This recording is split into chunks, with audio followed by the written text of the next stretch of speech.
Сега ще ви покажа как може да се шерилва твитове и постове с ангажора. Това ви е една от най-полезните функции, защото докато вие спите или почивате, ангажора може да работи за вас и да ви прави активност. От лентата с менютата най-горе в ангажора избираме Inbox. Той се намира до иконката с къщичката. В Inbox са всички постове и твитове на всички акаунти. След като се отвори, отиваме в лявото меню и избираме Outbox, а от падащото меню Scheduled.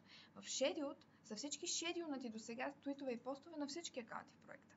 За да видим само шедюлните профили на българските акаунти Rep или EPO, в Search менюто пишем Profile и си избираме кой профил ни интересува.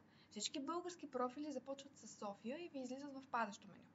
Примерно даваме филтър, след като сме си избрали София Twitter Rep и ни се появяват само твитовете на ISIN България.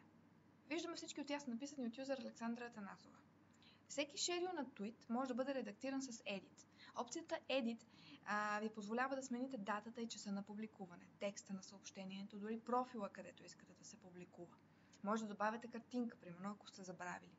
След като сте променили каквото ви харесва по този твит, натискате отново бутон Schedule и твитът ви се запазва така променен.